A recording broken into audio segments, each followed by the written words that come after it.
Ade. Boy, when you so say you quattro, you want no why no. Lebo kuma bo fi ambubu ko bona joge. Anyi ba ko jamu la gbeku. Eyi. Never explo nyonu. Nyonu afọ lelelele ma. Eso enya afọ lelele. Nye la gwen ba afọ lelele. Ele ha afọ gala be mosquito kwache yani. Susie. Rustic on the traffic or choking up at you know. Bumbo clat I want. Oh, you what? Oh, ya medele nde wana we ya o ba do fi e we ya o ma wo de ke na mi wa. Egbo kwache no la ma pa ngene kaka ne do tepere o mai. I say we fear you mimi fie. Mimi fie.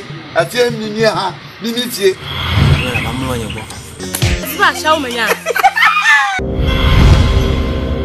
Ya on veut vivre papa. Mais on veut vivre quand hanya quoi. Non alors mani banani. Kini pe de ko ma ba kan ni mo so agbo la yo. Ye mo so to la yo do kliri. Tapana tap. Aje. Yawa yemio. Awo. Dia be ya lo adan ko e ma to.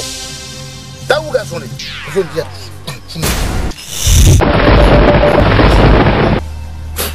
Tu bula nyama ko kakano ko we ni na wayo.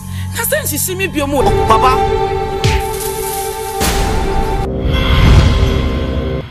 Tieni, abemu ba bien nuke wale abemu ba bien le koko e ko bi wa. Abe ajumba bien na nwa ma lo. Lipo gada. E po ti ka se musa gada. Basaya de kado te fobo. Hon lele. Kare swagba. Ako vitale ko ra gba share. Logo asakuma gbo nu be ba. Ye vu yo bo yo po chika le me ba yin mama. No vale.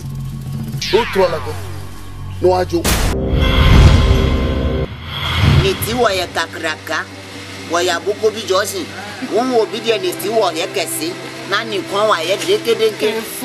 Wa si se play ni alo play wa fasuro. Wa ye se preocupe niti no fa no mo fo. Ene ti eye du akasa. Oh, heavy do. Akon gbogbo maju ya. Azagidi le wa banema. Anya gbomla. Ne mi wo tujutua. Mama me gbodeka. Gbodeka. Kukla chuplashi. Eso deka. Sigrin deka. Adomblo deka. Akpoplo deka. Gong. Aja soka. Ayileke.